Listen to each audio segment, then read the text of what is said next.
करते हैं। हमारा पहला क्वेश्चन जो है सॉल्विंग राइट में कराऊंगा, क्वेश्चन लेफ्ट में रहेंगे। The distance between the points ये एंड ये इज कितना पूछ रहा है, कितना होगा। तो डिस्टेंस फॉर्मूला हमको सबको पता है, क्या होता है, x minus x1 plus y minus y1। ठीक है, दो पॉइंट्स है, दोनों का माइनस करके स्क्वायर कर देना है। ठीक है, जल्दी से करते हैं। तो पहला पॉइंट क्या है इसमें, a cos theta plus b sine theta, और यहाँ पे पहला पॉइंट क्या है, 0। ठीक है, तो इसका स्क्वायर कैसे होगा, तो ये कितना हो जाएगा, a, मैं cos थीटा को c लिख रहा हूँ, प्लस b s माइनस 0 का होल स्क्वायर। ठीक, प्लस इधर से क्या उठाएंगे, नेक्स्ट नंबर क्या आ जाएगा, 0 इधर से उठाओगे, 0 minus a sine theta plus b cos theta. ये प्लस क्यों हो गया, ये प्लस इसलिए हो गया क्योंकि भाई 0 माइनस था ना, 0 minus a sine minus b cos, ये माइनस बाहर जाएगा तो साइंस को कर देगा रिवर्स। ठीक, तो आगे बढ़ जाओ, कितना हो जाएगा, a square cos square plus b square sine square plus 2ab cos theta sine theta. समझ जाना, cs का मतलब cos theta sine theta, plus इसका जो स्क्वायर किया नहीं, जल्दी से कर दो इसका स्क्वायर। तो ये है क्या, ये b cos theta minus a sine theta है, तो plus b square cos square plus a square sine square minus 2ab क्या, cos थीटा साइन थीटा। ठीक है, आप लोग भी वहाँ पे cos थीटा साइन थीटा ऐसे ही लिख सकते हैं, टाइम बचाना है ना इसलिए। ठीक है, तो plus 2ab minus 2ab cut गया, क्या बचा, a स्क्वायर cos स्क्वायर, और ये देखो b स्क्वायर cos स्क्वायर। तो एक काम करो, cos स्क्वायर को कॉमन ले लो, तो क्या बचा, a square plus b square, और यहाँ पे क्या बचा है, साइन स्क्वायर प्लस ये, यहाँ पे देखिए, यहाँ पे हम लोग साइन स्क्वायर कॉमन ले लेंगे, तो क्या बचा, b square plus a square. थोड़ा सा यूनिफॉर्मिटी दिख रही होगी ना, तो यूनिफॉर्मिटी भाई ये है कि कॉमन ले लो, अब इसके अंदर ही सब काम चल रहा है अभी। तो क्या बचा, cos square plus sine square, ये तो आइडेंटिटी है इसकी, आंसर 1 होता है, आपको पता ही है। तो आंसर आया क्या, a square plus b square. अच्छा क्वेश्चन था, अंडर रूट में, स्टैंडर्ड है तो थोड़ा सा अच्छे क्वेश्चन तो होंगे ही होंगे। ठीक है, नोट कर लो इसको। आगे बढ़ते हैं बच्चों, आगे बढ़ते हैं और देखते हैं कि कैसा क्वेश्चन पूछे गए। Second question, an ice cream cone is a radius r and height h is completely filled into two spherical cones, spherical scoops of ice cream. If radius of each spherical scoop is r by 2, then h by हो। अच्छा question पूछा गया है। ठीक है, तो ice cream, just एक minute, इसको कर लेते हैं इरेज और क्वेश्चन नंबर 2 पे आते हैं। An ice cream cone of radius r। ठीक है, एक आइसक्रीम कोन लो, रेडियस r बना दो एंड हाइट h बना दो, इसकी लो हाइट h बना दो। Is filled by 2 spherical scoops of ice cream. Spherical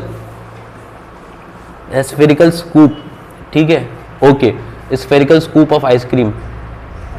तो एक स्फेरिकल ऐसे, एक स्फेरिकल ऐसे, ये दोनों मिलके इनको बना रहे हैं। ठीक है, रेडियस कितना दे रखा है, r by 2 then h by 2r। ठीक है, ठीक है, तो कैसे निकाला जाए, कंप्लीटली फिल्ड है तो एक काम सबको पता होगा, volume of these two spherical scoops की जो वॉल्यूम होगी वो वॉल्यूम बराबर होगी कोन की। ठीक है, तो वॉल्यूम कितनी होती है, 4/3 पाई r by 2 का क्यूब।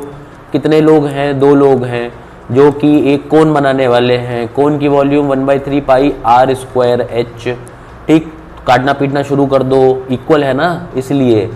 ठीक, तो कितना आ गया, 2 आ गया। इधर वॉल्यूम इक्वेट करते हैं, बहुत से क्वेश्चंस हैं इसमें वॉल्यूम इक्वेट करने के। ठीक है, तो r square h, r square r को काट देगा, r स्क्वायर को काट देगा, तो बचेगा क्या, तो बचा है ये, इसको 4 से काटेगा। हमको क्या निकालना है, h by 2r। h by 2r, तो एक काम करते हैं, h को इधर ही रहने दो, r को नीचे बुला लो क्योंकि एक r बचा है ना। तो ये कितना हो गया, 1/4 आया, हमको चाहिए था h by 2r। तो एक 2 अगर यहाँ मल्टीप्लाई करा दोगे तो एक 2 यहाँ पे मल्टीप्लाई कराओगे तो ये 8 बन जाएगा। तो वैल्यू आ गई h by 2r की 1:8। ठीक है, देखो अच्छा क्वेश्चन है और सॉल्व ऐसे करना है। ठीक, वैल्यू ऑफ k कह रहा है, what is the value of k for the linear equations has infinitely many solutions. पिछले वीडियो में मैं बता चुका हूँ, इन्फाइनाइटली मेनी सॉल्यूशंस का मतलब क्या होता है, बहुत से सॉल्यूशंस हैं। तो भैया लाइन कैसी होगी, दोनों जो लाइंस हैं वो कोइंसिडेंट होगी। Infinitely many solutions lines should be coincident. ठीक, तो कोइंसिडेंट की कंडीशन भी बता दो।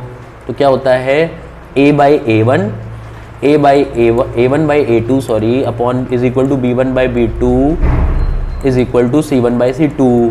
ठीक, पैरेलल लाइन्स होती तो क्या था A1 by A2 is equal to B1 by B2 is not equal to C1 by C2।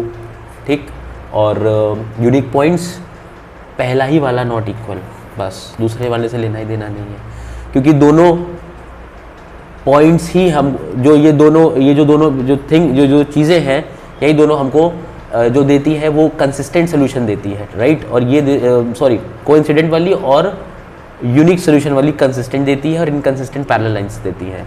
ठीक है, तो फॉर्मूला पुट करो, आंसर आ जाएगा 6 बाई के by 6 minus 1 by 2 sorry minus 1 by minus 2 is equal to minus 2 by minus 3। Points के साथ values के साथ पुट करना है। ठीक है, तो कोई भी एक उठा लो तो कितना आ गया, तो k की वैल्यू कितनी आ गई, देखो यहाँ से k की वैल्यू क्या दे रहा है, कुछ थोड़ा सा लफड़ा है क्वेश्चन में, ये दे रहा है 2 बाई 6 बाई 2 दैट इज़ 3, और यहाँ से क्या दे रहा है, यहाँ से क्या दे रहा है, यहाँ से माइनस माइनस कट जाएंगे तो k की वैल्यू आ रही है 4।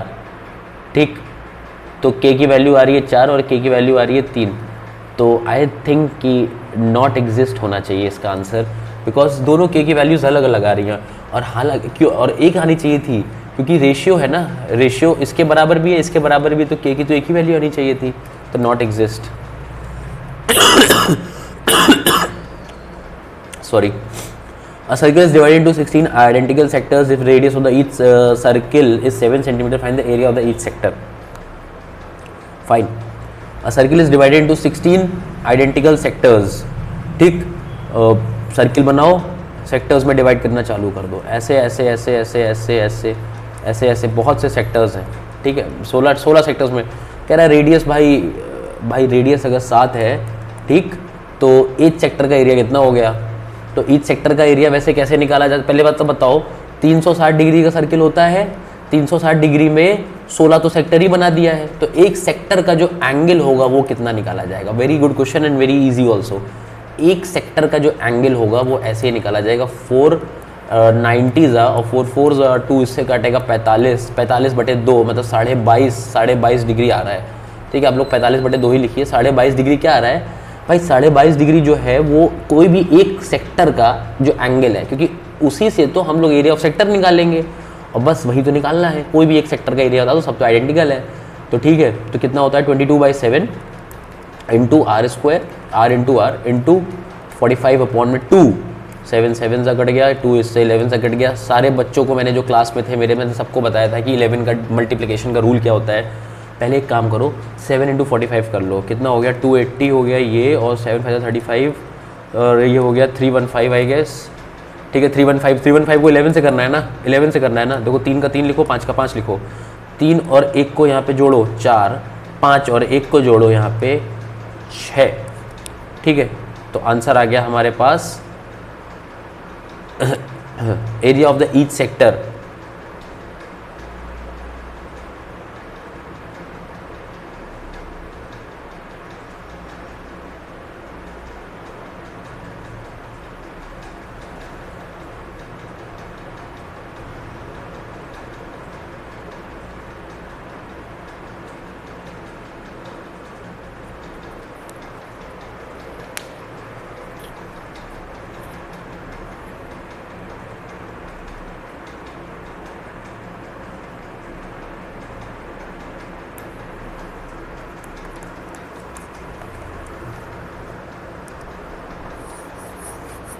स्टार्ट। ठीक है, तो आगे बढ़ते हैं फोर्थ क्वेश्चन में। Circle is divided in 16 sectors, radius of the each sector, radius of the each circle is 7 centimetre, find the area. ठीक है, तो एक सर्किल है वो 16 सेक्टर्स में डिवाइडेड है। सेक्टर्स मतलब कि जो रीजन होता है जो आर्क से बाउंडेड होता है, आर्क ये होता है। ठीक है, 16 सेक्टर्स पे डिवाइडेड है, तो कह रहा है एक सेक्टर का एरिया बता दो। तो एक सबसे सिंपल सी बात है, पाई आर स्क्वायर करो। ठीक है, पाई आर स्क्वायर से सर्किल का एरिया आ जाएगा, उसको 16 से डिवाइड कर दो, सिंपल सी बात है, एक सेक्टर का एरिया आ जाएगा, क्योंकि पूरे सर्किल का एरिया पाई आर स्क्वायर, एक का चाहिए तो 16 से डिवाइड करो, क्योंकि 16 है ना, 16 सेक्टर से तो मिलकर तो सर्किल बना रहे हैं। ठीक है, तो 22/7 इंटू आर स्क्वायर, आर कितना है 49 अपॉन में 16, ये हो गया 7, ये कितना हो गया 2 11 और 2 8 77/8 डी ऑप्शन करेक्ट है। आगे बढ़ते हैं, इसको देख लीजिएगा, बहुत अच्छा क्वेश्चन है। मीन मीडियन मोड वाला है। मीन मीडियन मोड देखो, जो स्टूडेंट है उसने वहीं पे आंसर ही लिख दिया। मीन मीडियन मोड का हमको पता है एम्पेरिकल फॉर्मूला बहुत यूज़ का फॉर्मूला है और जो कि आता ही है। Mode is equal to 3 median से 2 मीन लोगों को हटा दो, 2 मीन लोगों को हटा दो, ऐसे ही रट लेते हैं हम लोग इसको, ठीक है। तो मोड की वैल्यू में निकालनी है तो आप इसमें रख दीजिए 3 मीडियन मतलब कि कितना है 40 माइनस 2 मीन का मतलब कितना हो गया 43 आई गेस, है ना। ठीक है, तो आप इसको सॉर्ट आउट कर लीजिए, आंसर आ जाएगा आपका। आगे बढ़ते हैं, इजी क्वेश्चन है। 3 tennis balls are packed in the cylindrical jar, the radius of the ball is r. ठीक है, तो एक रेडियस जो आपको दिख रहा है बॉल का जो है वो आर है। तो volume of the air inside the jar, ओ हो ओके, अच्छा क्वेश्चन है। Volume of the air inside, air कहाँ पे है, वो दिख रहा है, एयर तो दिख ही नहीं रहा है, ठीक है।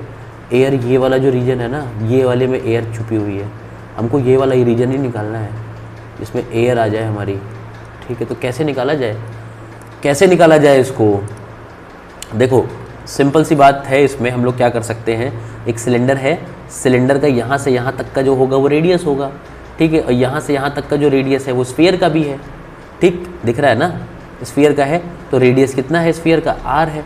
अब भाई बात करते हैं यहाँ से कि यहाँ तक की हाइट की सिलेंडर का वॉल्यूम निकाल लो पहले तो हाइट कैसे निकलेगी, देखो यहाँ से यहाँ तक 2r, यहाँ से यहाँ तक 2r, यहाँ से यहाँ तक 2r। एक्चुअली इस क्वेश्चन में इन दोनों को बॉल्स जो है वो कनेक्ट करनी चाहिए थी, ताकि थोड़ा सा, क्योंकि बीच में जो जगह खाली है उसका हम लोग कुछ कर नहीं सकते हैं, राइट। वो आपके लेवल का क्वेश्चन नहीं है, जगह नहीं खानी चाहिए, टच होना चाहिए था। तो कितना हो गया 2r यहाँ से, 2r यहाँ से और 2r यहाँ से, तो कितना हो गया 6r, तो इसकी हाइट ही हो गई, ठीक। अब देखो भाई एयर कैसे निकाला जाए, एयर निकाला जाएगा सिलेंडर से स्फीयर का वॉल्यूम माइनस कर दो तो एयर का वॉल्यूम आ जाएगा, सिंपल सी बात। सिलेंडर का क्या है पाई r square 6r minus sphere का वॉल्यूम, जल्दी से स्फीयर कितने हैं 3 है, 4/3, एक का कितना होता है 4/3 पाई r क्यूब, और ऐसे 3 लोग हैं, 3 स्फीयर हैं, तो देखो 3 से 3 कटा, कितना आ गया 6 पाई r क्यूब माइनस 4 पाई r क्यूब, आंसर आ गया 2 पाई r क्यूब, ठीक। इजी क्वेश्चन था। आगे बढ़ते हैं, डाउट हो तो कमेंट कर सकते हैं। कह रहा है ऑब्जर्व द फॉलोइंग, इसको लेफ्ट में रखूँ राइट में रखूँ, लेफ्ट में रखता हूँ, सॉरी राइट में रखता हूँ।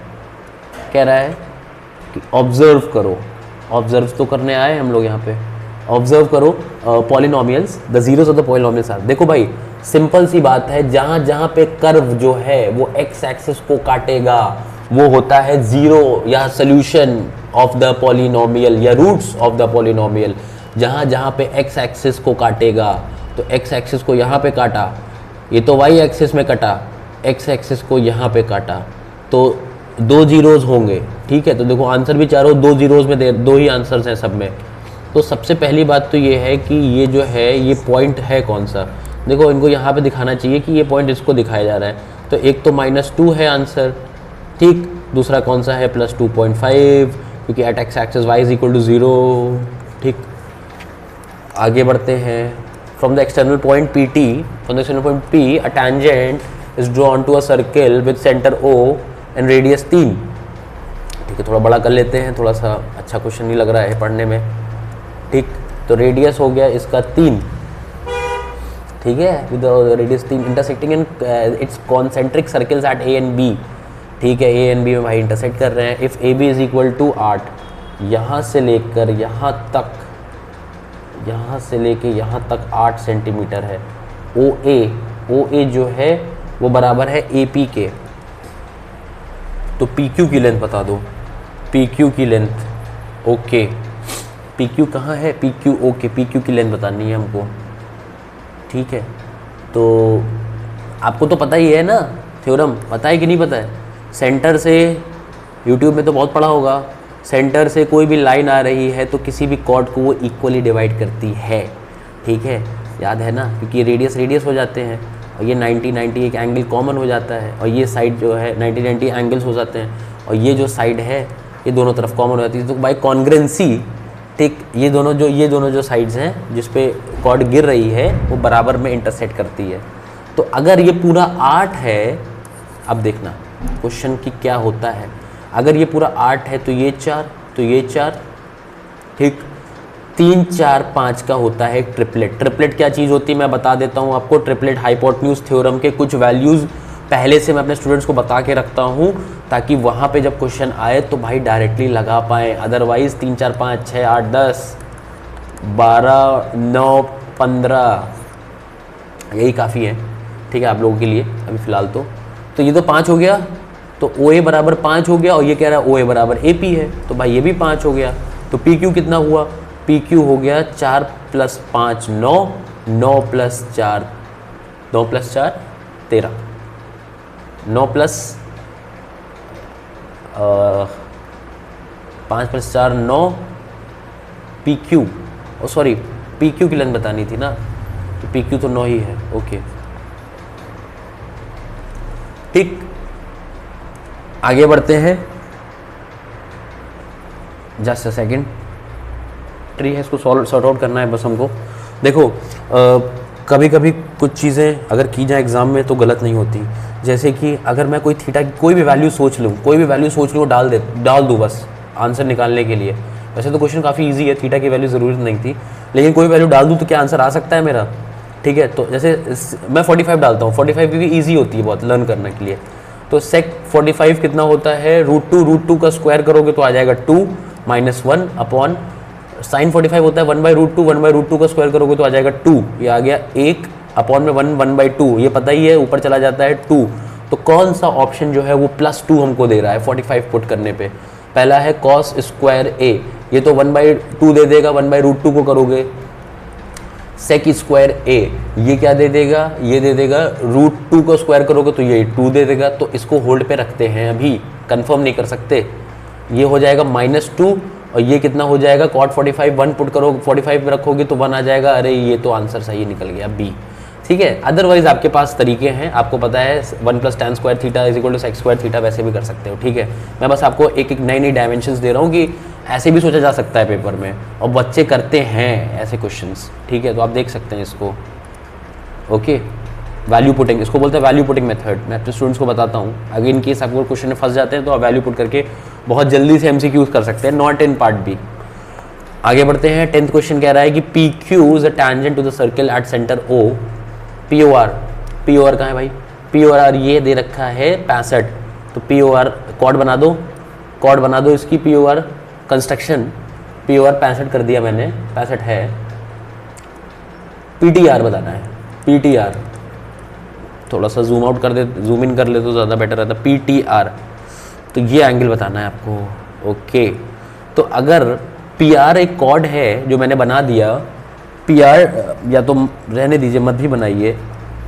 PR जो है वो एक आर्क है, और आर्क अगर सेंटर पे 65 बना रही है तो सरकमफेरेंस पे कितना बनाएगी, इस सरकमफेरेंस पे जस्ट इसका आधा बनाएगी, क्योंकि थ्योरम है chord makes an angle to theta at the centre, so it makes theta at the circumference. तो ये हो जाएगा 65/2, ठीक है। अब PTR कैसे निकाला जाए, मेन तो क्वेश्चन यही है। तो भाई PTR कैसे निकाला जाए, देखो इजी तो है, टैंजेंट है बोल रहा है, ये लाइन भी तो पढ़ो। PQ is the tangent, PQ जो टैंजेंट है, टैंजेंट हमेशा 90 डिग्री बनाता है सेंटर से। तो एक बात बताओ, ये ट्रायंगल पे केवल नज़र डालो, केवल नज़र ये ट्रायंगल पे होनी चाहिए और कोई ट्रायंगल पे नज़र कहीं नहीं होनी चाहिए। तो ये 90, तो ये 65.5 मतलब 65/2, तो ये कितना, तो ये x ये पता नहीं, प्लस 65/2 प्लस 90 = 180।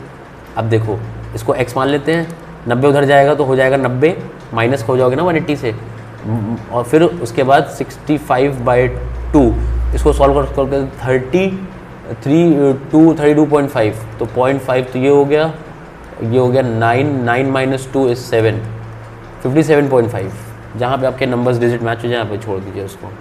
क्या लगाया, एंगल सब प्रॉपर्टी लगाया इधर, और इधर टैंजेंट प्रॉपर्टी लगाया। Tangent touches the circle eight 90 and makes 90 degree with the centre of the circle. आगे बढ़ते हैं, नेक्स्ट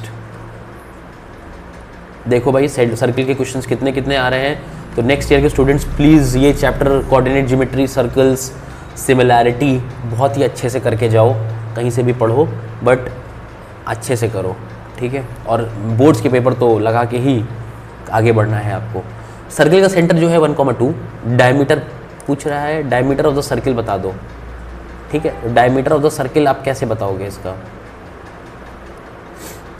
सर्किल का जो सेंटर है 1,2 पे है, डायमीटर ऑफ द सर्किल कैसे बताया जाए। तो डायमीटर, डिस्टेंस पता नहीं है डायमीटर की। Any point on the y axis means it will be 0, y, any point on the x axis means it will be x, 0, ठीक है। ये तो अच्छी बात है। तो एक काम करते हैं, क्या काम है भाई, वो काम ये है ना कि यहाँ से डिस्टेंस निकाल देते हैं हम लोग, ठीक है। तो यहाँ से डिस्टेंस आएगी कितनी, डिस्टेंस फॉर्मूला से। डिस्टेंस फॉर्मूला मतलब कि मैं इसको L नाम दे देता हूँ, A नाम दे देता हूँ और इसको B नाम दे देता हूँ। तो L निकाल लो, मैं AL देख लो। तो 1 - 0 का हो गया 1 स्क्वायर प्लस 2 - y का होल स्क्वायर। फिर मैं LB निकालूंगा। LB कैसे निकालूंगा, अंडर रूट x - 1 का whole square plus 2 - 0 that is 2 का होल स्क्वायर। LB और AL जो है वो बराबर है, LB और AL जो है वो बराबर है। एक तो ये तरीका है, अदरवाइज़ लेकिन हम लोग ये तरीके से क्योंकि इसमें प्रॉब्लम ये है कि भाई देखो AL बराबर LB कर दोगे ना तो एक ही इक्वेशन है, इक्वेशन तो एक ही हो जाएगी ना दोनों की, और 2 अननोन है x और y, और मैथ्स में एक इक्वेशन 2 अननोन कभी सॉर्ट आउट नहीं किया जा सकता। तो क्या करें फिर, और क्या ऑप्शन है हमारे पास एक मिड पॉइंट थ्योरम भी तो है जिसको हमने पूरा साल पढ़ा है, तो यूज़ करो ना। मिड पॉइंट थ्योरम क्या बोलता है भाई, अगर ये मिड पे है, और ये मिड पे है ही क्योंकि AL बराबर LB है, रेडियस बराबर होते हैं, तो क्या हो जाएगा 0 + x अपॉन में 2 इज इक्वल टू 1। तो x की वैल्यू कितनी आ गई, 2 आ गई। तो ये जो पॉइंट है ये क्या है 2, 0, और y की वैल्यू कैसे निकलेगी, y की वैल्यू निकलेगी फिर से mid point theorem, y + 0 upon में 2, y + 0 अपॉन में 2 इज इक्वल टू 2। तो y की वैल्यू कितनी निकली 4, तो ये आ गया 0,4। अब इनके बीच में लगा दो क्या, डिस्टेंस फॉर्मूला इनके बीच में। तो कौन से पॉइंट्स हैं, तो हमारे पास जो पॉइंट्स हैं वो हैं 2 - 0 दैट इज़ 2 का स्क्वायर प्लस 0 - 4 दैट इज़ -4 का स्क्वायर, और जो कि होता है कितना 16 और 4 हो गया 20, और 20 है अंडर रूट में फंसा, और रूट में फंसा है तो 4 × 5, और 4 में एक दो छुपे हैं, तो 1 2 बाहर निकल के एक रूट 5 को फंसा देगा, और ये आ जाएगा 2 रूट 5। ठीक है, तो इजी है। आगे बढ़ जाते हैं। इन द गिवन फिगर एक मिनट, क्या कह रहा है, in the given figure DE जो है वो पैरेलल है BC के। ओके, AD अपॉन में DB 1:3 है, AC 6 है, तो AE की लेंथ कितनी है, तो हमको तो पता ही है ना, DE इज पैरेलल, तो BPD थ्योरम लगाते हैं। BPD थ्योरम क्या बोलता है भाई, देखो AD अपॉन में DB वही होगा जो होगा AE अपॉन में EC। AD कितना है 1, DB कितना है 3, AE कितना है x मान लो, और EC कितना है EC कितना है 6 - x। बहुत से तरीके करने के लिए मैं आपको सबसे बेसिक बता रहा हूँ, ठीक। क्रॉस मल्टीप्लाई करो, x की वैल्यू निकालो, 6 - x is equal to 3x, उधर चला जाएगा 4x हो जाएगा इज इक्वल टू 6। x की वैल्यू कितनी आ गई 3/2, x की वैल्यू आ गई 3/2। तो AE की लेंथ कितनी है 1.5। अगर it is given that ABC is similar to EDF which is following not true, कौन सा सत्य नहीं है, तो क्या सत्य नहीं है, जो गलत होगा वो सत्य नहीं होगा, तो फॉल्स ढूंढना है बस। तो perimeter of ABC is equal to AB, देखो कैसे करते हैं, पेरीमीटर ऑफ ABC, तो AB अपॉन में ED होगा, हाँ होगा, ये तो होगा ही पेरीमीटर, क्योंकि पेरीमीटर्स पेरीमीटर्स का रेशियो, लेंथ का रेशियो, हाइट का रेशियो, एल्टीट्यूड का रेशियो सब बराबर होता है, बस एरिया के रेशियो से, एरिया का रेशियो जो होता है वो अंडर रूट में आ जाता है, ठीक है, सिमिलैरिटी में।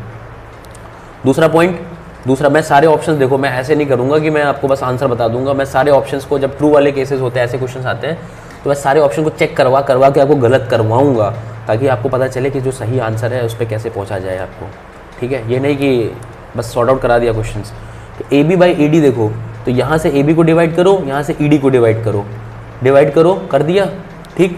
तो वहाँ से उठाना पड़ेगा आपको ए सी और यहाँ से उठाना पड़ेगा ई एफ। हाँ सही तो है, सिमिलैरिटी बन तो रही है भाई, ए बी उधर से तो ई डी इधर से, उसके साथ फिर अगर उधर से ए सी को उठा रहे हो तो भाई यहाँ से ई एफ को ही उठाओ, और उठा तो रहे हो, ठीक, ऐसे चलता है।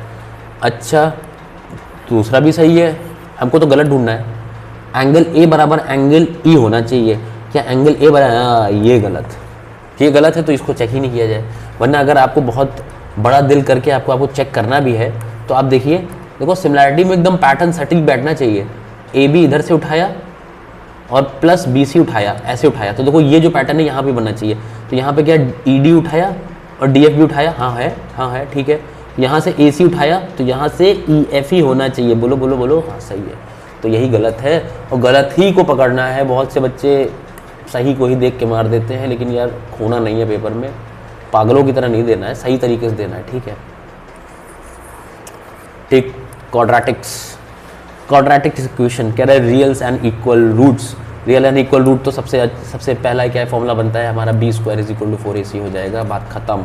बी स्क्वायर का मतलब है 8k का whole square is equal to 4 into 9 into 16, ठीक है। तो के स्क्वायर की वैल्यू कितनी आ गई, 64 नीचे आ जाएगा, क्योंकि 8 का स्क्वायर हो जाएगा, 16 4 जा 64, के स्क्वायर इज इक्वल टू 9, तो के की वैल्यू कितनी आ गई, रियल एंड इक्वल रूट्स।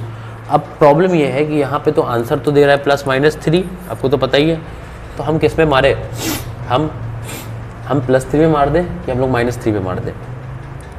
यहाँ पे आपकी थोड़ी सी समझ अब मुझे चाहिए। आप एक काम करो, के की वैल्यू इसमें डाल के देखो, तो 9x² प्लस, मैं पहले +3 पुट कर रहा हूँ, प्लस 24x प्लस 16, और उसके रूट्स निकाल के देखो, 16 9 जा, देखो रूट कैसे निकालते हैं, मैं स्प्लिटिंग वाला मेथड बता रहा हूँ स्टूडेंट्स को, क्योंकि वो थोड़ा आसान होता है, तो तेज करना पड़ता है। 16 और 9 का भी 24 दे पाएंगे, नहीं, लेकिन 69 का मल्टीप्लिकेशन होता है कितना है, 144 में 12 और 12 दो नंबर छुपे हैं, ठीक है। तो 12 और 12 मिलके 24 दे सकते हैं, राइट। तो 24 12 और 12 मिलके दे सकते हैं, तो वही तो दो रूट्स हुए, 12 और 12। तो कह रहा है कि +3 लेने में 2 इक्वल रूट्स हमको मिल गए हैं, राइट। तो 2 इक्वल रूट्स मिल गए हैं, तो आंसर इसका +3 ही होगा। अगर अच्छा -3 पुट करके देख लेते, तो के की जगह पे -3 पुट करके देखो, तो कितना हो जाएगा आंसर, 9x² - 24x प्लस 16, और ये कितना हो जाएगा, फिर से वही चीज़, 12 और 12 -12 और -12, ठीक है। तो इसमें जो प्रॉब्लम हो रही है वो हो रही है कि -3 को ले कि +3 को ले, ठीक। तो क्वाड्रेटिक इक्वेशंस हैं, तो -3 क्या इसमें सेटिस्फाई कर पाएगा,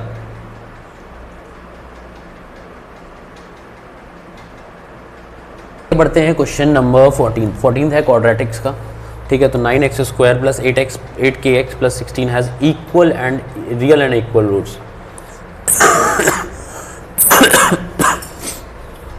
तो रियल एंड इक्वल रूट्स के लिए क्या कर सकते हैं हम लोग, तो रियल एंड इक्वल रूट्स के लिए हमको पता है formation b² is equal to 4ac होता है, b² - 4ac is equal to 0, ठीक है। तो b² कितना हो जाएगा, 8k का whole square, 64k² is equal to 4 into a into c, करो जल्दी से calculate, k² is equal to 64 नीचे आ गया, 16 4 जा 64, 9 आ गया, और k की वैल्यू आ गई +-3 दोनों ही मुझे तो सही ऑप्शन लग रहे हैं, क्योंकि देखो आप कुछ भी कर लो, रियल तो माइनस भी होगा प्लस भी होगा, इक्वल तो दोनों पे होंगे। अगर आप इसको यहाँ पे इक्वेशन अपनी फॉर्म भी कर लेते हो बड़ा दिल करके, तो x² प्लस, मैं प्लस से पहले फॉर्म कर रहा हूँ, 8 3 जा 24x प्लस 16 ठीक, ये क्वाड्रेटिक क्वेश्चन बनी। अब मेरी बात सुनना, ये क्वाड्रेटिक क्वेश्चन बनी, इसको तोड़ो। कैसे तोड़ सकते हो? ब्रेकिंग ऑफ रूट्स लगा के। तो 16 9 जा 144, 144 को ऐसे दो नंबर से ब्रेक करो कि जिनका एडिशन जो है वो प्लस 24x दे दे। तो कौन से दो नंबर्स हैं? 12 और 12, 12 और 12 दे सकते हैं, राइट। उसके बाद आप सॉर्ट आउट कर सकते हैं इसको। लेकिन अगर x की जगह पे अगर -3 पुट कर लिया तो क्या गलत हो जाएगा? तो भाई ये देखो ना, अभी भी तो हो सकते हैं दो रूट्स, -12 और -12, ठीक है। स्प्लिटिंग द टर्म्स, -12 भी तो मिलकर -24 बना सकते हैं, ठीक। तो ऐसे नहीं लेंगे हम लोग, ठीक है। तो जहाँ तक मुझे लगता है आप लोग कंफर्म भी कर सकते हैं इसका आंसर, मतलब औरों से कंफर्म करके बताइए, कमेंट करिए। Like I think the 14th answer is both A and B। I think क्या है, मतलब आई स्ट्रांगली बिलीव, ठीक। आगे बढ़ते हैं। 15th क्या है? देखो वैल्यू पुटिंग कर सकते हैं, वैल्यू पुटिंग इसमें कोई प्रॉब्लम नहीं है आपको, लेकिन थोड़ा सा तेज होना पड़ेगा आपको वैल्यू पुटिंग में, लेकिन बहुत यूज़ होता है। आप इसमें कोई भी वैल्यू पुट के आप आंसर करके निकाल सकते हैं। तो वैल्यू पुटिंग से बता सकता हूँ, ठीक। चलो इसको मैं नॉर्मली सॉल्व करके दिखा दूँ। 1 + tan स्क्वायर क्या होता है? Sec square. लो 1 + cot क्या होता है? कोसेक स्क्वायर है, ठीक। सेक स्क्वायर क्या होता है? 1/cos square. कोसेक स्क्वायर क्या होता है? 1/sin square. sin by cos होता है tan स्क्वायर। आंसर आ गया। नेक्स्ट,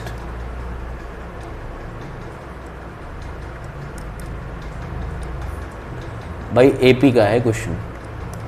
AP आप, ठीक है। AP का क्वेश्चन है, is the sum of the first 10 of an AP is 0, sum of the first 10 terms. तो sum of an 10 terms of an AP का फॉर्मूला क्या होता है? n/2 10/2 a प्लस l लिख सकते हैं या 2a + है, ठीक है। तो पहला टर्म a बोल रहा है, दूसरा डिफरेंस बोल रहा है d, तो 2a + n - 1 d ऐसा बोलिए आप, ठीक है। तो ये हो जाएगा 5, 2a + 9d is the sum of the first 10 of an AP is 0। तो भाई ये 0 के बराबर है। लो पहली equation. Then which of the following is true? तो चेक करते हैं कौन सा ट्रू है।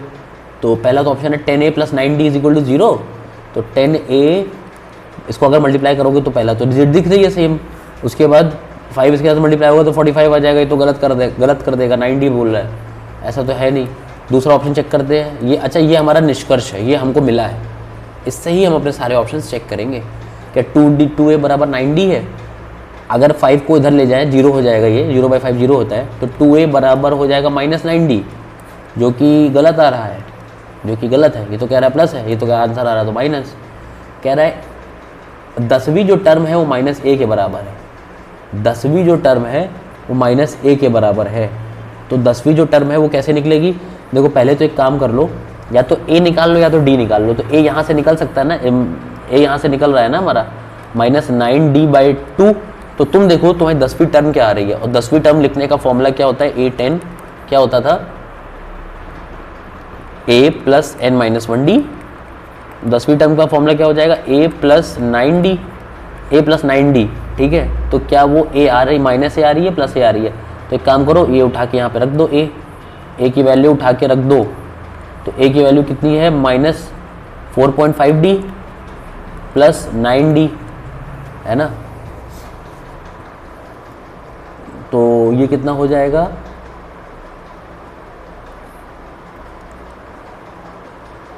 ये किसके बराबर आना चाहिए? ये a के बराबर, और a है कितना? a है कितना? a है -9/2d, ठीक है।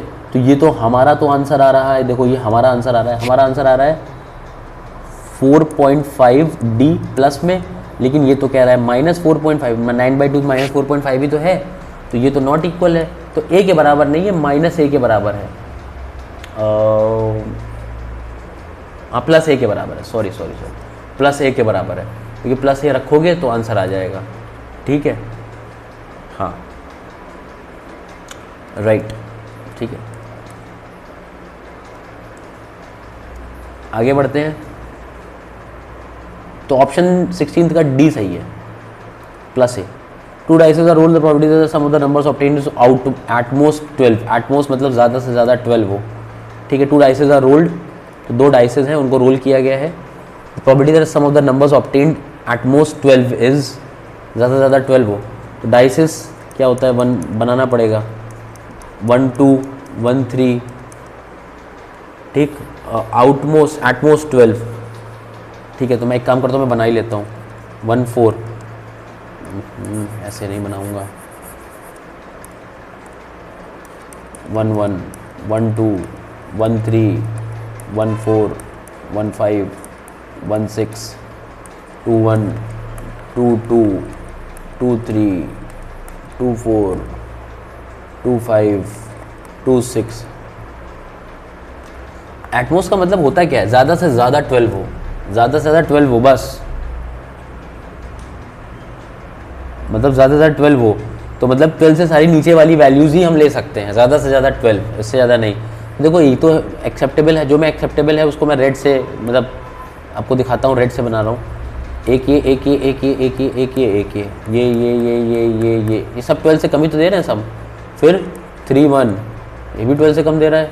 3, 2, 3, 3, 34, 35, 36, 41, 42, 43, 44, 45, 46, 51, 52, 53, 54, 55, 56, 61, ये सैम्पल स्पेस है। 62, 63, 64, 65, 66। ज़्यादा से ज़्यादा 12 आ जाए या 12 से कम आ जाए। तो देखो कौन कौन से हैं, ठीक।